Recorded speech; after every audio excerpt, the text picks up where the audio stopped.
নামে ছিলে তুমি অলক্ষণের দেশ, বড়ই মারাত্মক যে ছিল তোমার পরিবেশ। এশরাফ নামে ছিলে তুমি অলক্ষণের দেশ, বড়ই মারাত্মক যে ছিল তোমার পরিবেশ। মায়ার নবীর ছোঁয়া পেয়ে, দয়ার নবীর ছোঁয়া পেয়ে শাহে মদিনা সব ভুলেছি কিন্তু তোমায় বলতে পারি না। আমায় একবার ডাকো না, আমি যাব মদিনা। আমায় একবার ডাকো না, আমি যাব মদিনা। ভুলিনি, ভুলবো না, ভুলতে পারি না। সব ভুলেছি কিন্তু তোমায় ভুলতে পারি না। আমায় একবার ডাকো না, আমি যাব মদিনা।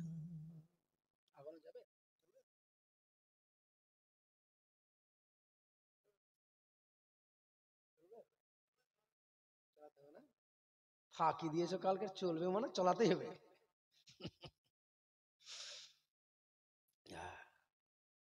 বাবা, আমার নবীজি চলে আসলেন দাই হালেমার কাছে। আর সময় নাই, সামনের দিকে শুনুন। দাই হালেমা আর কত রাখবে, নবীজির বয়স হয়ে গেল।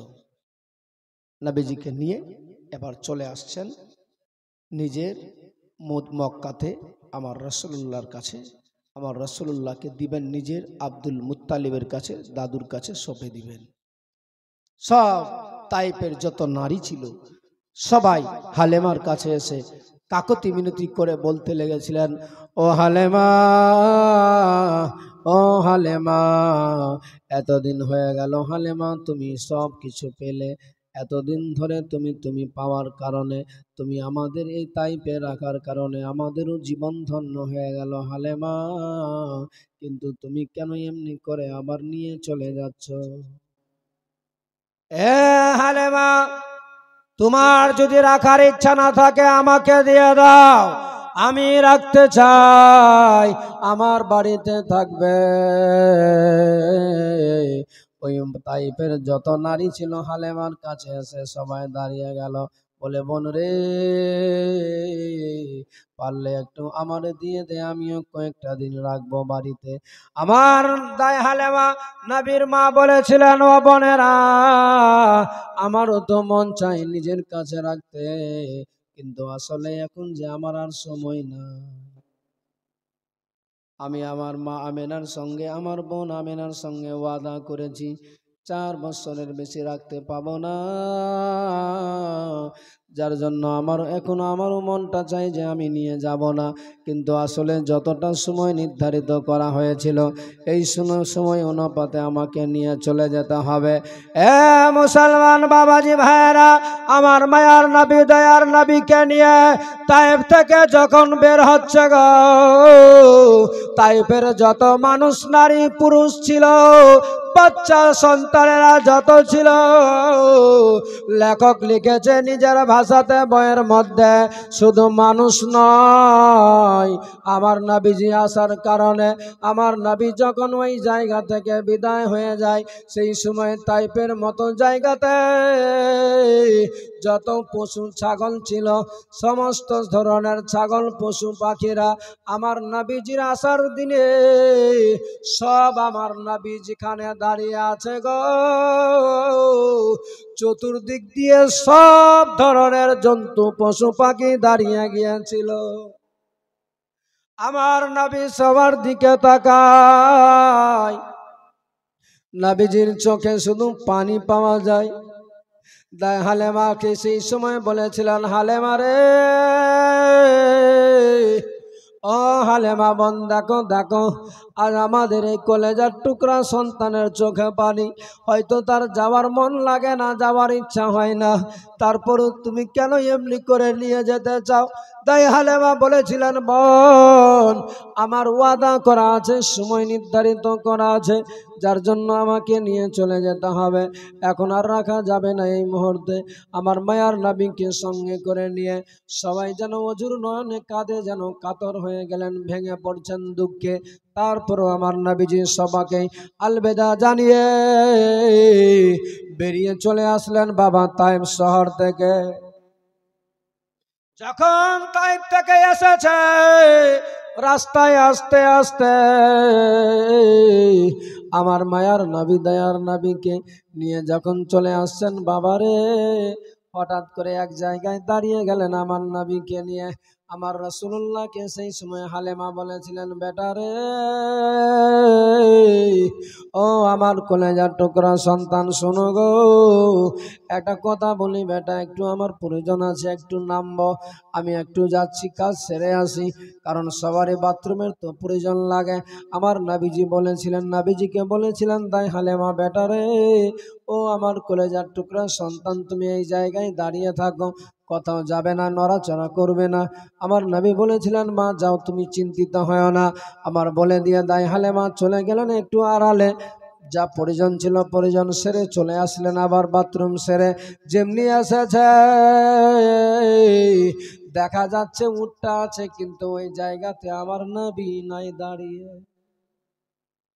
এ মুসলমান, যেমনি দাই হালেমা দেখেছে যে উটটা নাই, বড় হায়রান পেরেশান হয়ে গেল।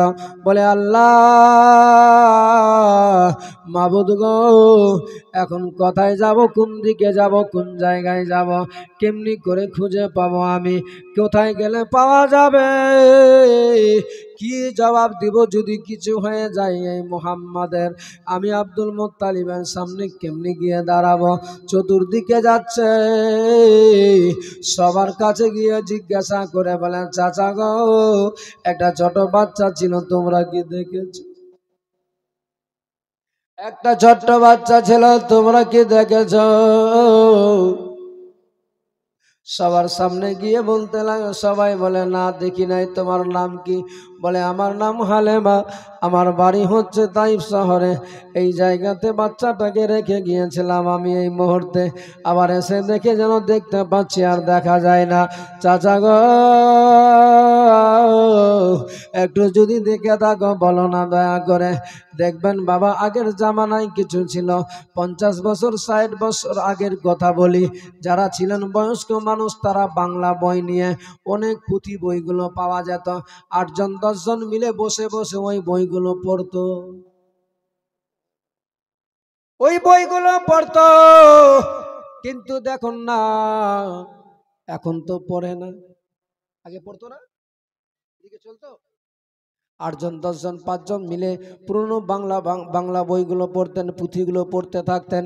কিন্তু দেখুন না, এখন তো সত্যি ওই 8 জন 10 জন 5 জন বসে, কিন্তু ওই বই পড়ে না, বরঞ্চ এখন লুডু ছক্কা নিয়ে মানুষ ব্যস্ত হয়ে গিয়েছে। দোকানে বসে, বাগানে বসে, আনাচে বসে, কানাচে বসে, অনেকে বলে এমনি খেলে, কেউ আবার এটাকে নেশা বানিয়ে নিয়েছে, তাসের মতো টাকা দিয়ে লুডু ছক্কা খেলছে। মুসলমান, কেমন তুমি জন্ম নিলে দুনিয়াতে, তোমার কত কপাল খারাপ হয়ে গেল, দুনিয়াতে তোমাকে সঠিক পথে না চলে শয়তানের ধোকায় পড়ে তুমি আজকে জুয়ার মধ্যে লিপ্ত হয়ে গেলে। যে জুয়া খেলতে গেলে কত বড় গুনাহ আছে তুমি কি কল্পনা করেছ? তুমি কি একবার ভাবতে পেরেছ? সময় আসতে গেলে সব শোনাবো, শর্টে বলি বাবা। ওই মেয়ে হালেমা গিয়ে বলেন, চাচা একটু বলুন তো, আমার কলেজার টুকরা সন্তানকে কি তোমরা কেউ দেখেছ? কেউ বলতে পারে না, পারে না, পারে না। শেষ মুহূর্তে রাস্তায় চলতে চলতে চলতে চলতে হালেমা পেরেশান হয়ে গেল। কোথায় যাব, কার কাছে গিয়ে জিজ্ঞেস করব, কাকে গিয়ে বলবো, কেমনি করে আমার মুহাম্মদকে পাওয়া যাবে? হালেমার চোখে শুধু পানি, আর হালেমা যেন সহ্য করতে পারে না। হালেমা সেই সময় হঠাৎ করে হালেমার কাছে একজন মানুষ, বড় দাড়ি, সাদা রঙের পোশাক পরিধান করে দাঁড়িয়ে গেল। বলে, কি হয়েছে মা, বলো তো। বলে, চাচা গো, আমার একটা কলেজার টুকরা সন্তানকে উটের নিকটে রেখেছিলাম, একটু আমি কাজে গেলাম, বাথরুম করতে গিয়ে এসে দেখছি আমার বাচ্চাটা নাই এখানে। আচ্ছা চাচা তুমি কি দেখে আছো নাকি দেখেছো নাকি? বলে মারে আমি দেখি নাই, আমি বলতেও পারবো না, তবে তোমারে বলি গো, একটা আমার মূর্তি রয়ে আছে, তার কাছে গিয়ে যদি তুমি বলতে পারো তাহলে তোমার বাচ্চাটার সন্ধান হয়তো বাঁচিয়ে দিবে। তাই হালেমা সঙ্গে সঙ্গে বুঝতে পেরে গিয়েছে এটা শয়তান আজাজিল এসে হাজির হয়ে গেল, ইবলিস শয়তান এসে পৌঁছেছে। না না আমি যাব না, কারণ একটা মূর্তির কাছে গিয়ে আশ্রয় নিব এটা হতে পারে না। তার কাছে গিয়ে চাইব, তাকে গিয়ে বলবো, এটা কখনো হবে না। সেই সময় বলেছিলেন মারে তুমি যদি না বলো তাতে দুঃখ নাই, তুমি একটু দাঁড়াও, আমি গিয়ে তোমার ছেলের নাম বলি, তাহলে হয়তো তোমার ছেলের ঠিকানাটা বাতিয়ে দিতে পারে। বেরাদার সেই সময় আমার দাই হালেমা বলেছিলেন, বলে না তাও আমার লাগবে না। বলেছিলেন যে যখন বলেছিলেন সেই সময় বলেছিল মা তুমি দাঁড়াও আমি নিজে গিয়ে যাই। সেই সময় ওই শয়তান গিয়ে দাঁড়িয়ে গেল মূর্তির সামনে। দাঁড়ানোর সাথে সাথে বলেছিলেন বলো মূর্তি তুমি একটু তাড়াতাড়ি করে, যার নাম মুহাম্মদ আছে সে এখন কোথায় আছে? যেমনি আমার নবীর নাম শুনেছে ওই মূর্তিটা ডানে বামে হিলতে হিলতে মুখের ভরে পড়ে চাকনাচুর হয়ে ভেঙে গিয়েছে। মুসলমান ওই শয়তান বুঝে গেল যার নামটা নেওয়ার সাথে সাথে মাটিতে ভেঙে চাকনাচুর হয়ে গেল, তার সন্ধান কি করে দিতে পারে এটা কখনো হতে পারে না। সেই সময় সে লজ্জিত হয়, তাই হালেমার কাছে আর কোনো কথা না বলে সেই সময় সেখান থেকে ফেরত হয়ে চলে গেল। হালেমা বড় চিন্তায় চিন্তিত, গাছতলায় বসে বসে অজুর নয়নে কান্না করতে লেগে গেল। মাবুদ এখন যদি আমারে আব্দুল মুত্তালিব জিজ্ঞেস করে, এখন যদি আমারে বলে আমি কি জবাব দিব? আমার জীবন থাকবে না, আমার জীবন রাখবে না, আমাকেও জবাই করবে, আমার স্বামীকেও মারবে, আমার বংশধর সবাইকে শেষ করে দিবে। এই কথা ভাবে শুধু কাঁদে, কিন্তু বলে না বাবা যেখানে সন্দেহ সেখানে এসে দাঁড়াবে। যেমনি এই কথা বলেছে দেখা যায় ওই মুহূর্তে আব্দুল মুত্তালিব কিছু লোকজনকে নিয়ে একটা কাজে যাচ্ছেন বাবা। ওই জায়গাতেই দেখা হয়ে গেল, দেখতে পাওয়া যায় রাস্তার ধারে হালেমা যেন বসে আছে আর শুধু কান্না করে। আব্দুল মুত্তালিব উঠ থেকে নেমে গেল, নেমে বলে হালেমা কেন কাঁদছো, কি হয়েছে বলো? বলে হুজুর গো বড় অন্যায় করে ফেলেছি, আমি বড় ভুল করে দিয়েছি। কি ভুল করেছো? বলে হুজুর আসলে আমি বুঝতে পারি না যে এই ঘটনাটা ঘটে যাবে। কি ঘটেছে বলো বলো তাড়াতাড়ি করে। বলে হুজুর গো আমার একটু বাথরুমের প্রয়োজন পড়েছিল, যার জন্য আমি বাথরুম গিয়েছিলাম।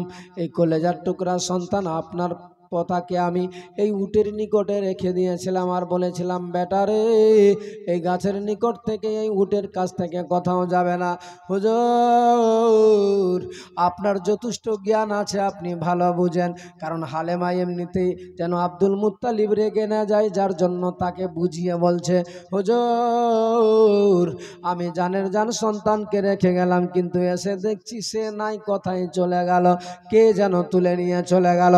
যেমনি এই কথা বলেছে আব্দুল মুত্তালিব রাগান্বিত হয়ে বলছে ও আমার কর্মচারীরা, ও আমার খাদিম খদ্দাম মাওয়ালি হাওয়ালিরা কোথায় আছো? দেখো কোন জায়গাতে, মক্কার ভূমিতে মক্কার মাটিতে কে এমন আছে আমার দাদু ভাইকে কোন জায়গায় কে রেখে দিয়েছে লুকিয়ে। মুসলমান যেমনি বলেছে গো আব্দুল মুত্তালিব যেমনি এই কথা বলেছে, তার কর্মচারীরা সবাই বেরিয়ে গেল মক্কার উলিগুলিতে, সব জায়গাতে গিয়ে সবার দরওয়াজায় আওয়াজ দিয়ে বলছে বলো বলো আব্দুল মুত্তালিবের পোতা যার নাম মুহাম্মদ, তারে কি তোমরা কেউ দেখেছো? তারে কি তোমরা কেউ আশ্রয় দিয়েছো? তারে কি তোমরা কেউ নিয়ে এসেছো বাড়িতে? যদি নিয়ে থাকো তাহলে তার যদি জীবন বাঁচাতে তাও দিয়ে দাও আমাদের হাতে, নচেত যদি আব্দুল মুত্তালিব জানতে পারে আব্দুল মুত্তালিব যদি বুঝে যায় একটাকেও রাখবে না জীবিত, তার দরবারে তার রাজপ্রাসাদে উল্টো করে টেঙে দিবে। কারণ তার দাদু ভাইয়ের কষ্ট হবে, তার দাদুর কষ্ট সে সহ্য করতে পারবে না। আব্দুল মুত্তালিব একটু গায়ে এক চুল বরাবর কষ্ট সহ্য করবে না। কারণ সেই আব্দুল মুত্তালিব আছে, আমি তোমাদেরকে সবার কাছে বলি, কেউ বলতে পারে না। আব্দুল মুত্তালিবও খুঁজতে লেগেছেন, কিন্তু দেখুন না বাবারে, আমার মায়ার নবী দয়ার নবী হাঁটতে হাঁটতে হাঁটতে হাঁটতে এক গাছতলার নিকটে যে গাছের পাতাগুলো ঝুলে গিয়েছিল ওই পাতাগুলো ছিঁড়ে ছিঁড়ে যেন দেখছেন আর মিলাচ্ছে। বলে মাবুদ, আমার নবী এই জন্যই পাতাগুলো ছিঁড়ছে আর দেখছে তাকিয়ে, যেন ওই খাতা পাতা দেখে খাতার কথা মনে পড়ে গিয়েছে, হাসরের কথা মনে পড়েছে। ওই কামলিওয়ালা নবী যেই 6-5 বছর 4 বছর বয়সে নিজের উম্মতির কথা ভাবে, পাতা তোড়ার সাথে সাথে নিজের উম্মতির কথা মনে পড়ে গিয়েছে। আল্লাহ গো, এইভাবে তো পাতা হবে, হাসরের ময়দানে আমার উম্মতিদের প্রত্যেকটার একটা করে পাতা থাকবে, আমল থাকবে গো। যাদের আমল থাকবে তারা বেঁচে যাবে, কিছু আমার দুষ্ট, কিছু আমার উম্মতি হবে যাদের গুনাহ জীবনে থাকবে, সেই আমার উম্মতিদেরকে জাহান্নামের মধ্যে ফেলে দিবে। আমি রাসূলুল্লাহ হয়ে কেমনি করে দেখবো, আমি নিজের চোখে কেমনি সহ্য করব। এই বলে পাতাগুলো ছিঁড়ে আর শুধু আমার নবীর চোখ দিয়ে টস টস করে পানি বয়ে যায়। ইন দি মিন টাইমে ওই আব্দুল মুত্তালিবের যেই কর্মচারী ছিল একসঙ্গে ওই রাস্তা দিয়ে চলে আসছে উটের উপরে চেপে দ্রুত গতিতে।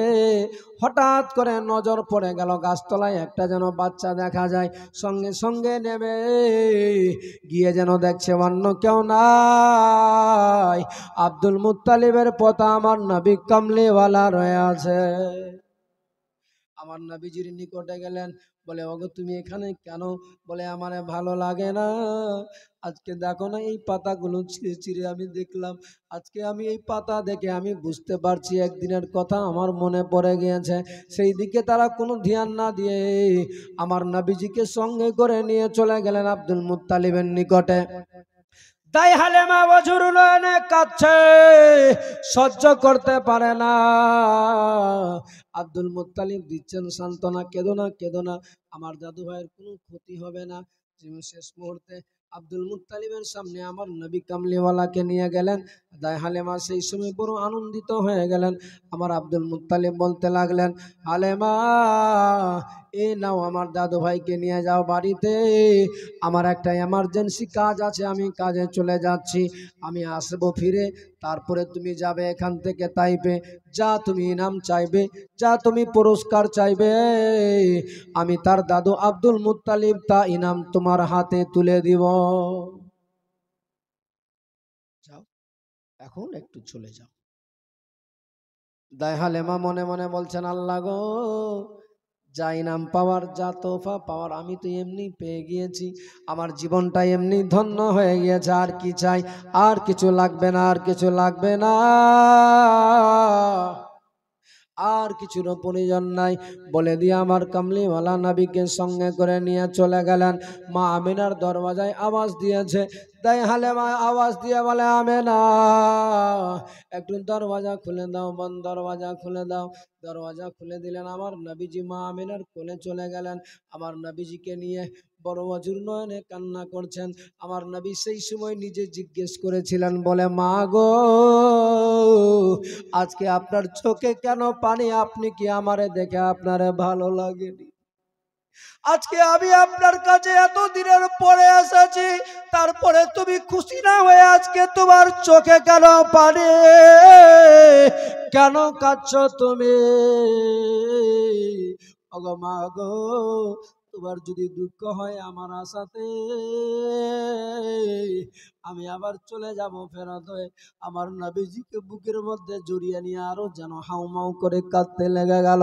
আমার নবী বলেছিলেন, মা বলো বলো কেন কাঁদছো এমনি করে, চোখে পানি? আমার নবীজির মাথায় হাত বুলিয়ে বলেছিলেন, বেটারে, ও আমার কলেজার টুকরা সন্তান, শুনো, আজকে যেমনি এই জন্যই কাঁদি আমি, তোমার বাবা নাই আজকে তোমার পাশে। আমার নবী বলেছিলেন, মা আমার আব্বা কোথায় আছে, কোথায় আছে? আমার নবীর মা সেই সময় বলেছিলেন নিজের সন্তানকে সান্ত্বনা দেওয়ার জন্য, বলছেন, বেটা রে, তোমার আব্বার কাছে নিয়ে যাব আমি একদিন, তুমি চিন্তা করবে না এই ব্যাপারে। আমার নবী বলেছিলেন, তাহলে কাঁদছো কেন এমনি করে? আবার আমার নবীর মা আমেনার আরো কান্না যেন বেড়ে গেল, যেন আর সহ্য করতে পারে না। আমার নবীজিকে নিয়ে সব যেন দুঃখের কথাগুলো মনে পড়ে গেল, আসমান যেন ভেঙে পড়ে গেল। মা আমেনা আমার নবীজিকে নিয়ে আদর যত্ন করে বুকের মধ্যে জড়িয়ে ধরে নিল। হালেমাকে বসালেন পাশে, হালেমাকে বলতে লাগলেন, বল আজকে তুমি যা চাইবে আমার কাছে তা পাবে। সেই সময় হালেমা বলেছিলেন, আমেনা আমি যা পেয়েছি এতে অনেক সন্তুষ্ট হয়ে গিয়েছি, এতেই আমি অনেক খুশি আছি, আর লাগবে না। আমার নবীর মা আমেনা বলেছিলেন, হালেমা আমি আরো দিতে চাই, তুমি কি নিবে বলো? যেমনি এই কথা বলেছে, হালেমা সেই সময় বলেছিলেন, ও আমেনা বোন, আজ আমি যদি একটা জিনিস চাই তোমার কাছে, বলো কি আমাকে তুমি দিতে পারবে? সেই সময় আমার নবীর মা আমেনা বলেছিলেন, বলে রে বোন, তুমি যা চাইবে দিতে হবে আমারে। বলেছিলেন, বনরে, যারে আমি এতদিন ধরে বড় করেছি তাকে কি আমারে দিবে? আমার নবী বলেছিলেন, নবীর মা বলেছিলেন, হালেমা তোমার বাড়িতে তো আরো সন্তান আছে, আরো বাচ্চা আছে, কিন্তু তুমি জানো নি আমার বাড়িতে কোনো সন্তান নাই, কেউ নাই। আমার জীবনে আমি বড় একা। এই বাচ্চাটাই, এই কলেজার টুকরা, এরে নিয়ে আমার জীবন যাপন কাটবে, একে নিয়ে আমার জীবনের স্বপ্ন সব পূর্ণ হবে। বোন, তোমার যাই নাম নেওয়ার আছে নিয়ে নাও, কিন্তু আমার কাছে এই বাচ্চাটা চাইবে না। মা আমেনা দিলেন, যতটুকু পেরেছিলেন জানে প্রাণে। তবে কিন্তু হালেমা কখনো চাচ্ছিলেন না। হালেমা এমনিতেই খুশি হয়ে গিয়েছিলেন যে আমি তো আমার নবীকে পেয়ে, এই মোহাম্মদকে পেয়ে, আমি শুধু নয়, তাইপে যত মানুষ ছিল সবাই আনন্দে আত্মহারা, পাগল পাড়া, খুশি হয়ে গিয়েছিল। সব ধরনের অভাব মেটে গিয়েছিল। যেই আমার নবী যেই তাইপে পা রাখার সাথে সাথে যেই তাইপের সরজমিনের গাছপালা সব শুকিয়ে গিয়েছিল, সেই তাইপের আমার নবী পা রাখার বরকতে সেই শুকনো গাছগুলোতে ডালপালা পাতা বেরিয়ে সবুজ হয়ে গিয়েছিল। যেই নবী মাটিতে, যেই তাইফের মাটিগুলো ফেটে গিয়েছিল, সেই নবী যে আমার তাইফে পা রাখার কারণে সঙ্গে সঙ্গে মাটি থেকে সবুজ ঘাস উৎপাদন হতে লেগে গিয়েছিল। আর কি চাই? ও আমেনা, আমরা অনেক পেয়েছি, অনেক পেয়েছি, আর কিচ্ছু লাগবে না। আমার নবীজি মা আমেনার কাছে থাকতে লাগলেন। আর একদিন হঠাৎ করে আমার নবী জিজ্ঞেস করছেন, মা, ও মা, একটা কথা বলবো? আমার নবী বলেছিলেন, মা আমেনা বলেছিলেন, বলো বেটা, কি বলতে চাও? বলে, মা গো, আমার আব্বা কোথায় আছে? আমারে ভালো লাগে না মা। সবাই দেখছি মক্কার মতো জায়গাতে খেলাধুলা করছে বাচ্চারা, আমি গিয়ে দরওয়াজার সামনে ওখানে দাঁড়াই, দেখতে পাচ্ছি সবার বাবারা এসে, মা এসে আদর যত্ন করে নিজের কলেজার টুকরা সন্তানকে তুলে নিয়ে যাচ্ছে। কিন্তু মা গো, আমি দেখছি আমার বাবা তো কোনোদিন আমার কাছে আসলো না, আমার তো একবার তুলে নিল না। আমার নবীর মা আমিনা এই কথা যেমনি শুনেছে, কোনো উত্তর না দিয়ে টস টস করে শুধু চোখ দিয়ে অশ্রু পানি বয়ে যাচ্ছে। আমার মা আমেনা বলেছিলেন, বেটা, একটা সময় আসবে, সেই দিনে আমি তোমাকে অবশ্যই তোমার বাবার কাছে নিয়ে যাব, তোমার বাবার নিকটে নিয়ে যাব, তোমার বাবাকে দেখবে। আমার নবী এই কথা শুনে বড় মনে খুশি চলে আসলো। আমার নবী, আমার আব্বাকে দেখতে পাবো, আমার আব্বার সঙ্গে সাক্ষাৎ হবে, আমার আব্বার সঙ্গে কথা বলবো, আমার মন ভরে যাবে। কিন্তু দেখুন না কেমন করে আমার নবীজি সহ্য করেছিলেন। শুনবেন আগামীতে। আমার নবীজির এই মা আমেনার চোখে পানি দেখে আব্দুল মুত্তালিব সহ্য না করতে পেরে সেই সময় বলেছিলেন, ও আমেনা, তুমি কাঁদছো কেন এমনি করে? না, কাঁদা চলবে না। আর আমি তোমার কাছে আমার দাদু ভাইকে রাখবো না, আমি প্রতিদিন সঙ্গে করে নিয়ে যাব কাবাখানাতে। বলুন সুবহানাল্লাহ। নবীজি আমার আব্দুল মুত্তালিব নিজের দাদুর সঙ্গে কাবাখানায় গিয়ে হাজির হচ্ছে। কাবাখানাতে গিয়ে উপস্থিত হচ্ছে, দেখতে পাচ্ছে আমার নবীজি সেই জায়গাতে। দেখছেন আব্দুল মুত্তালিবের দিকে, যে আব্দুল মুত্তালিব যে দেশ বিদেশ থেকে মানুষজন আসে তাদের উজুর পানিটা নিয়ে গিয়ে দেয়। যিনি হচ্ছেন কাবাখানার সর্দার, যিনি হচ্ছেন মতওয়াল্লি, সেই কাবাখানার মতওয়াল্লি হওয়ার পরেও মানুষের খিদমত করার জন্য, মানুষের সেবার জন্য, মানুষকে ভালোবাসে কতটুকু, যে পানি নিয়ে গিয়ে দেন মানুষকে উজু করার জন্য, পানি পান করার জন্য, খিজুর নিয়ে গিয়ে দেয়। ভাই, বহু দূর থেকে এসেছো, অনেক কষ্ট হয়েছে, আল্লাহর ঘর তাওয়াফে এসেছো, এ নাও উজু করে নাও, পানি পান করে নাও, খিজুর খেয়ে নাও। আব্দুল মুত্তালিবের এসব দাদুর কারবার দেখে, কীর্তিকলাপ দেখে আমার নবীজিও সেইভাবে সেই অনুপাতে করতে লাগলেন। যখন আমার নবীজি এইভাবে করতেন, সেই সময় আব্দুল মুত্তালিব দেখে বলতেন, দাদু ভাই, একদিন সমস্ত দায়িত্ব আপনাকেই সঁপে নিতে হবে। একদিন আমি থাকবো না, আমিও চলে যাব, আমার আর থাকা হবে না। আমার নবীজি বলেছিলেন, দাদু গো, কেন এমন করে কথা বলছো? আমার তো সম্পূর্ণ সময়টা আমার কেটে গেল দায় হালেমার বাড়িতে। আমি এতদিন ধরে বড় হলাম দায় হালেমার বাড়িতে, আর তুমি এখন আমাকে আদর যত্ন না করে, কাছে না রেখে, তুমি আবার আমাকে বলছো যে আমিও চলে যাব। না না দাদু, আমাকে রেখে গেলে হবে না, আমি যে তোমার সঙ্গে থাকতে চাই। আব্দুল মুত্তালিব আমার নবীজিকে নিয়ে আরাম করছেন, শুয়ে আছে। যখন নবীজি আমার ভোরবেলা রাত্রেবেলা করে যখন কাবাখানার চতুর্পাশে যখন সবাই ঘুমিয়ে যায়, আমার রাসূলুল্লাহর কেমন আদর্শ ছিল। আমার নবী কাবাখানার চতুর্দিকে গিয়ে ভিজা কাপড় দিয়ে নিজে হাত দিয়ে পরিষ্কার করতেন, মুছে দিতেন। বলুন সুবহানাল্লাহ। আব্দুল মুত্তালিব একদিন দেখছে যে আমার নবী যেদিকে কাবাখানার আশেপাশে ঘুরছে, সেই দিকে কাবাখানাটা হেলে যেন আমার নবীর দিকে তাজিমের জন্য ঝুঁকে যাচ্ছে। বলুন সুবহানাল্লাহ। আব্দুল মুত্তালিব উঠে বসে গেল, দেখছে, এই জন্য তো বলছে, আও হাজি ও শহনशाह का रोजा देखो, কাবা তো দেখ চুকে, কাবা দেখো। কাবা তো দেখেছে, কিন্তু কাবারও কাবা যিনি হচ্ছেন আমার নবী মুহাম্মদুর রাসূলুল্লাহ সাল্লাল্লাহু আলাইহি ওয়াসাল্লাম, যে নবীর আগমনের কারণে কাবা শরীফ পর্যন্ত ঝুঁকে গিয়েছিল। যেই নবী যেদিকে যায় সেই দিকে কাবাখানা ঝুঁকে যায়। নামাজ পড়ার শুরু হলো কাবার দিকে মুখ ঘুরিয়ে। তখন আমার নবী যখন চেয়েছিলেন, যখন ইচ্ছা ছিলেন, আমার নবী যখন যেদিকে চাইতেন সেই দিকে মুখ ঘুরিয়ে নামাজ পড়তেন। আমার নবীকে কেউ নিষেধ করেনি। নবীজি, আমার নবী সাহাবীরা নামাজ পড়ার জন্য দাঁড়াতেন, আমার নবীজি বলতেন, এই দিকে মুখ করে নামাজ পড়ো। আমার রাসূলুল্লাহর দিকে মুখ করে সবাই নামাজ আদায় করে নিত। যখন হুকুম হলো যে কাবার দিকে মুখ করে নামাজ আদায় করো, তো সেই সময় থেকে কাবাখানার দিকে নামাজ পড়তেন। কিন্তু জানেন নবীর ভালোবাসা কেমন ছিল, নবীর সাহাবীদের কেমন ভালোবাসা ছিল, যে এখন আমার নবী হয়তো হুজরাখানায় আছে, নবীর সাহাবী হাদিস শরীফে আছে যে আমার নবীর সাহাবী হযরত আবু বকর সিদ্দিক নামাজ পড়াচ্ছে, অথচ ওই সময় ওই ইনদিমিন টাইমে আমার রাসূলুল্লাহ ঢুকছেন ওই জায়গাতে। যখন শুনতে পেয়েছে, গুমগুমি আওয়াজ পেল যে নবী আসছে, এই কথা শোনার সাথে সাথে যত নবীর সাহাবী ছিল সমস্ত সাহাবীরা আর কাবার দিকে মুখ না রেখে আমার রাসূলুল্লাহর দিকে পিছন দিকে ঘুরে গিয়েছে।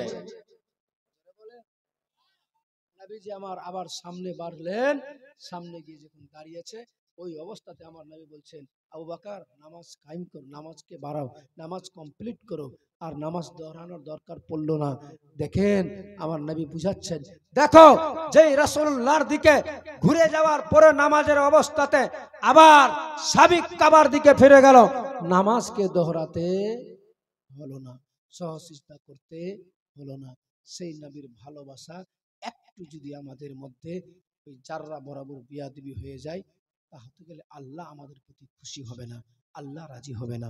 অতএব আল্লাহ তাআলা আমাদেরকে সেই নবীর ভালোবাসা, নবীর প্রেম, ভক্তি, শ্রদ্ধা আমাদেরকে সঠিকভাবে অন্তরের মধ্যে রাখতে হবে। আল্লাহ যেন আমাদেরকে সঠিকভাবে চলায়। সকলে বলুন আল্লাহুম্মা আমিন। আমি আজ প্রত্যেকের কাছে অনুরোধ করে বলবো যে আগামী দিনে আজকে লোকজন ছিল মোটামুটি, যতটা হওয়া দরকার ততটা হচ্ছে না। তবে একটা কথাই আছে, যদি একটু লোকজন বেশি থাকে তাহলে বলারও খুব নিজেকে একটু ভালো লাগবে এবং আপনাদেরকেও ভালো লাগবে। একটু আপনারা নিজে নিজে একটু গাইড দিবেন সন্ধ্যাবেলায়, যেহেতু আপনারা সারাদিন হয়তো কাজে থাকবেন, তাতে অসুবিধা নেই। তবে সন্ধ্যাবেলায় এতটুকু বলবেন যে প্রত্যেক বাড়ি থেকে যেন সবাই আসে, না হলেও কমসে কম 2-3 ঘন্টা একটু বসে থাকবে। যদি কারো অসুবিধা হয় 2টা ঘন্টা বসে থাকবে, চলে যাবে, অসুবিধার কিছু নাই। কিন্তু বাড়ি থেকে শুনবে এটা সম্ভবপর নয়। একটু সবাই মিলে যদি বসে, তাহলে 10 টাকা দিতে গেলে সবাই যদি দেয়, 10 জন মিলে দেয়, তাহলে সুবিধা হবে। আর একার জন্য খুব ভারী পড়ে যাবে। যার জন্য আমি বলবো নবীর মোহাব্বত ভালোবাসাকে আমাদেরকে অন্তরে নিয়ে এই জান্নাতি বাগানে আসতে হবে। আগামী দিনে একটু বেশি বেশি করে আপনারা, আজকে আমি এতটুকু আপনাদেরকে বার্তা দিচ্ছি যে আপনারা আগামী দিনে একটু পয়সা খোদার রাহে, খোদার ঘরের জন্য, খোদার ঘরের খাতিরে একটু বেশি বেশি করে পয়সা নিয়ে আসার চেষ্টা করবেন। মা বোন আপনারাও একটু দুবার বেশি করে চেষ্টা করবেন। আল্লাহ যেন সবাইকে তৌফিক দান করে। আর সামনের দিকে বাড়ছি না, কালকে আগামীকাল আবার দেখা যাবে। সকলে মিলে দাঁড়িয়ে যান, একটু ক্যাম্প করেন। সালামু আলাইকা ইয়া রাসূল সালাম।